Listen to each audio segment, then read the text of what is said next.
Start. I'm Reggie Ponder, the Reel Critic, here with Darryl Roberts to talk about his new film, America, the Beautiful Three.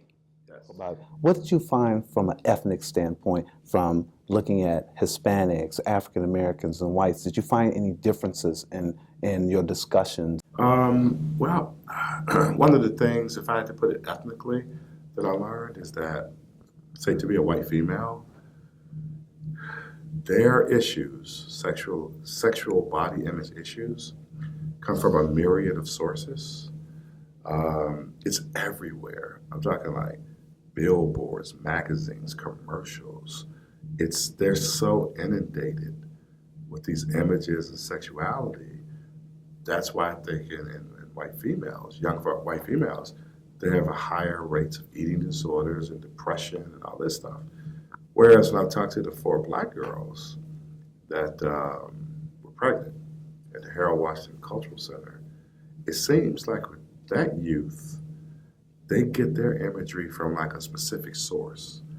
And they talk about rap music, hip hop culture. Okay. Because when you think about it, blacks aren't even a part of mainstream advertising for the most part.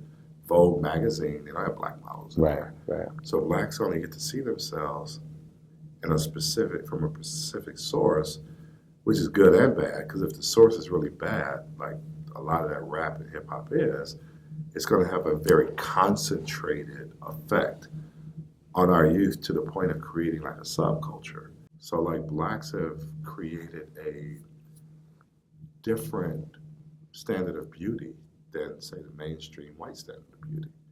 And it's supported by the men in their culture. Right. So when you're full figure like Beyonce or Jennifer Lopez, the brothers and Hispanic men will be like, wow, they're like hot.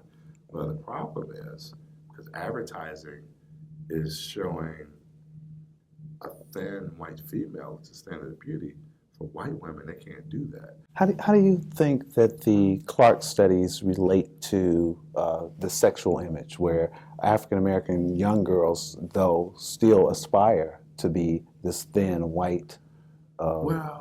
In terms of they redo these studies each year. Not each year, but frequently, and they find it's the same thing that happened when Clark did the original studies. See, so I think that study. And I think people get confused. Because I know the study, I don't think young black girls aspire to be thin white women. This is what happened. Okay. When given a choice, they present the thin white woman as a version of white, right? Where we have our problem, it's not with the thin part. We have a color problem. Okay. So they're not really relating per se to the thin. They're related to the light skin, the lighter skin. Oh, what about the claims that music like country music and rock music have the same kind of sexualization of women? No, because you can't, like, let's say take country, you can't point to an entire group of people that's a subculture that you could show their everyday behavior as being influenced by country music. You just couldn't do it. Whereas in black communities, you can literally go into Inglewood, you leave there, go to, I don't know the neighborhood names, but the equivalent in New York and LA, you could absolutely, from the talk, the verbiage, the dress, everything, you can see the effects of hip-hop culture all through the community. And they just don't have groups of people like that where you can attribute it to country music. So it does not have the same effect. And then, obviously, with the Kim Kardashian piece now just coming out, how do you think that kind of plays into your movie? She, unfortunately, is someone who's looked at by a lot of young people.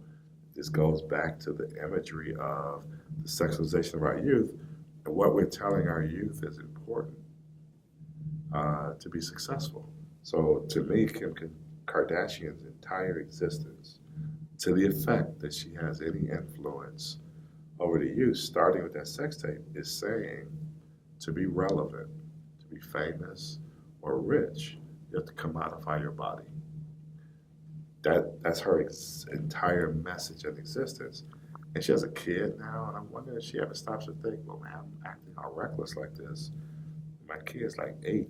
They're going to have to go to school. And what I try to tell you, somebody's going to say to her kid, what are you talking about? Your mom's a skank. Your mom's Kim Kardashian. You know, so you're leaving this deleterious legacy that your kid's going to have to grow up through. And it's crazy. Wow. So you said that the brothers support the body type in terms of a little heavier, and Kanye went off and did a tweet that received a lot of retweets. He actually tweeted his wife's body out there. So what about that? So I'm going to be honest with you. I've kind of had enough of the celebrity culture. That's like crazy to me.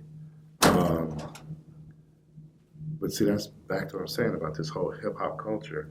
Do you think Barack Obama, not even as president, as a senator, would have done that to Michelle? No. Let me tell you, no, he would not have been tweeting out her body. And forget Barack Obama, I'm talking about just any respectable person. And that's what I mean. To be in a hip-hop culture, it's this reckless, crazy way of living that you're showing for our youth. I mean, it's just absolutely, it's been normalized.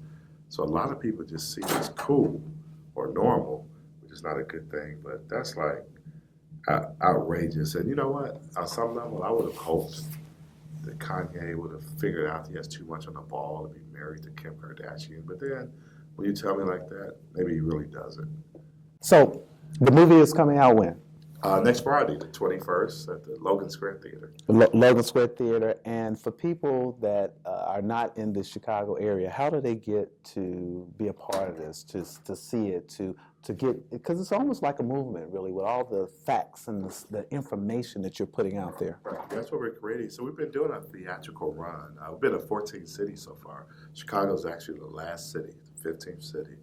But in March, we're coming out on video on demand. And if people want to be a part of the movement, because the movement will continue, you can go to our website at America the Beautiful Doc, so AmericaTheBeautifulDoc.com, and sign up be a part of our newsletter. I've amassed 700,000 people that read this newsletter that's put out. And I'll always have activism things coming out and things we could do to help protect our youth.